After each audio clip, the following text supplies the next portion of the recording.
Bonjour et bienvenue sur ce nouvel épisode de l'écriture d'un roman. Alors maintenant vous connaissez le concept, rentrons directement dans le vif du sujet. Bonne écoute à vous. Le samedi 15 août 2020.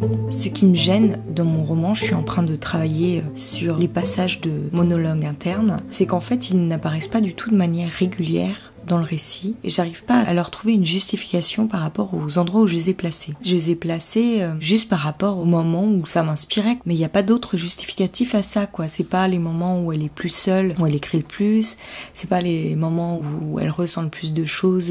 Donc je sais pas, faudrait que je retrouve une certaine logique qui m'échappe un peu. Je viens d'en supprimer un qui m'apparaissait pas essentiel. Je trouve qu'il reprenait beaucoup le passage d'avant. On était un peu dans le ressassement. Alors certes, il y avait des petites idées fulgurantes, plutôt bien écrites, mais voilà, faut que j'arrête de conserver mon texte parce qu'il est bien écrit. Je pense que je vais pas avoir le temps de me questionner plus en avant sur cette problématique puisque j'aimerais envoyer mon texte aujourd'hui. J'aurais déjà dû l'envoyer hier, mais bon, ça n'a pas été possible. Je suis contente parce que rien qu'en faisant ce travail sur les passages de monologue interne, j'ai supprimé quand même pas mal de choses parce qu'il y avait des petites répétitions, des redondances qui n'apportaient pas plus de nuances par rapport à ce que je disais. J'ai même supprimé un passage ou deux et du coup j'ai gagné pas mal de pages, 3 pages exactement. Là je suis redescendue à 639 000 caractères. Je suis plutôt assez satisfaite. Maintenant je vais m'attaquer au passage concernant les petites scénettes. Et puis je vais un petit peu voir aussi la construction de mon roman en fonction des chapitres.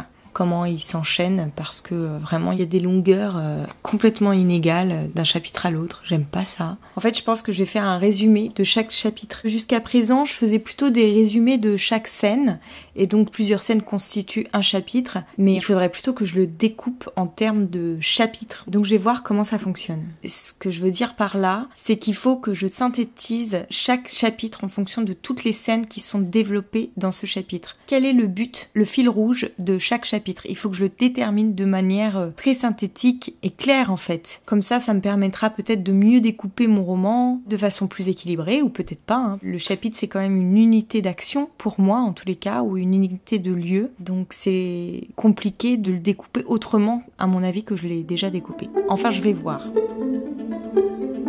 Je viens de terminer le placement de mes scénettes de Gotulle. J'en ai rajouté une, mais j'hésite un peu à la laisser parce que je pioche quand même beaucoup dans le livre de Verrier-Elwin pour l'écrire celle-là. Donc j'ai peur que ça fasse un peu plagiat. Même si elle explique très très bien une des cérémonies qui se passe à l'intérieur du Gotulle, c'est quand même un gros plagiat, il me semble. Enfin, je reprends les dialogues que lui met dans son propre livre, donc bon. Je suis pas sûre que ça soit très très légal de faire ça. Bon, au pire, ça c'est quelque chose que je pourrais voir avec un éditeur, si toutefois mon livre était retenu par l'un d'entre eux. Je pense que je vais quand même en écrire d'autres, des scénettes. Pour l'instant, je laisse comme ça. Je pense que c'est suffisant, il y en a à peu près toutes les 20 ou 30 pages. Elles ont une résonance par rapport au récit. Les prénoms que j'utilise correspondent plus à ceux que je veux utiliser.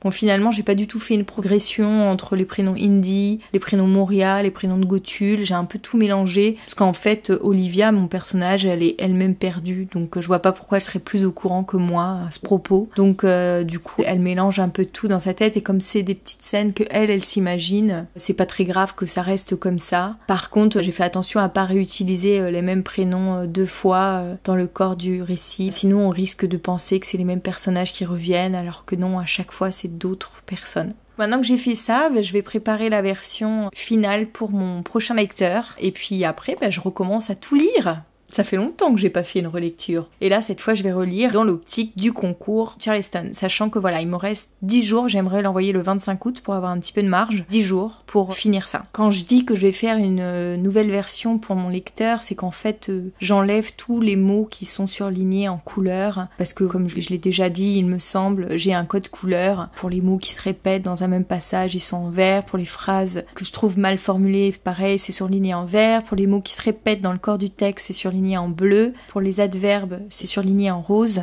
Et pour les phrases que je trouve bien écrites, c'est surligné en violet. Et donc ça j'enlève tout parce que ça peut parasiter la lecture, ça peut mettre en exergue ce qu'il apercevrait pas forcément au premier coup d'œil. Moi j'ai envie de voir aussi si lui il remarque les mêmes répétitions que moi. En faisant ce travail, je me dis qu'avant de relire tout le texte, peut-être je pourrais essayer de trouver des synonymes à tous ces mots, des façons de dire les choses différemment quand c'est mal formulé, avant de me lancer dans la relecture en vue du concours. Parce que de toute façon, ce travail, il va falloir que je le fasse, et si je le fais en cours de lecture, ça va ralentir ma lecture, et donc du coup, je risque de pas avoir mon livre dans sa globalité quand je serai en cours de relecture. Parce que c'est sûr que je vais apporter quelques petites corrections lors de cette relecture, mais j'aimerais vraiment relire vite pour aller à l'essentiel, parce que là, je vais plus avoir trop le temps de peaufiner pour ce concours en tous les cas.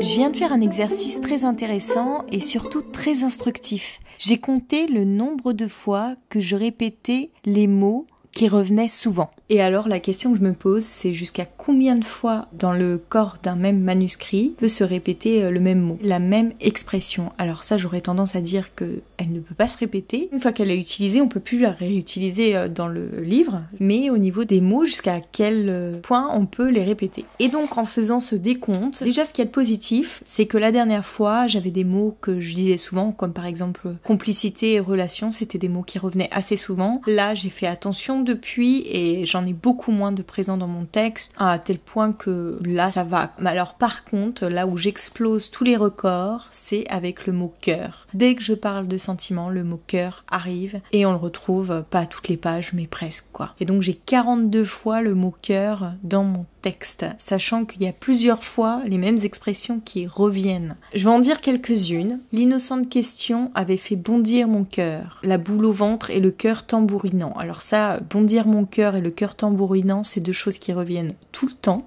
Ensuite, je savais juste que mon cœur vibrait au rythme de mes pas. Alors souvent, je relie aussi le mot cœur avec le mot rythme. L'alcool lui ouvrait le cœur. Ça, j'aime bien cette expression. Les palpitations de mon cœur se serra à ce constat. Mon cœur accélérant sa course, mon cœur battant la chamade, le cœur tambourinant, mon cœur dont le rythme s'était accéléré. Voilà.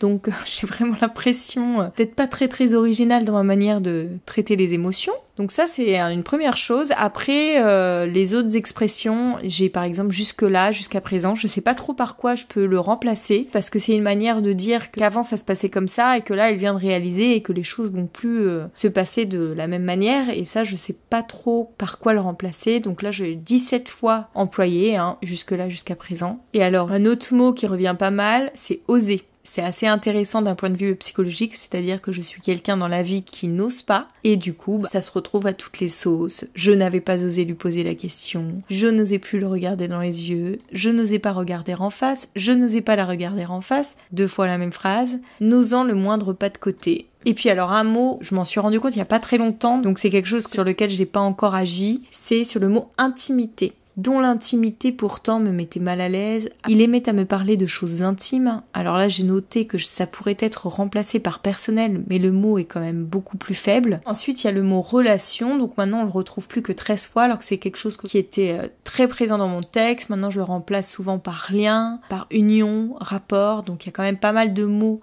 pour changer ça. Il y a le mot tension, qui revient aussi pas mal, 12 fois, ça va encore, mais des fois il revient à une page près, donc c'est plus là où ça pose problème. Il y a aussi le mot situation, que je trouve assez présent, qui revient 11 fois. Le mot complicité, comme je vous disais tout à l'heure, maintenant il est présent plus que 7 fois dans le texte, donc là je pense que ça va. Faut juste que je vois si c'est pas les mêmes phrases que je réutilise. Il y a aussi le mot rythme, alors là je pense que j'ai pas noté tous les mots, je m'en suis pas rendu compte tout de suite, et donc j'en suis à 6. Et puis après, il y a le mot sourire aussi, pareil, j'ai pas noté tous les mots, donc à mon avis il m'en manque, là j'ai marqué 3. Donc ça c'est les mots qui reviennent souvent, et ensuite il y a les expressions que je trouve hyper clichés, qu'il faudrait que j'exprime autrement. Par exemple, l'expression faisant pétiller plus fort la malice dans ses yeux. Donc ça c'est le truc qu'on retrouve à toutes les sauces, d'ailleurs je le retrouve aussi dans le texte que je suis en train de lire en tant que bêta lectrice. Le regard malicieux aussi. Toutes ces instructions étaient suivies au doigt et à l'œil, donc ça c'est une expression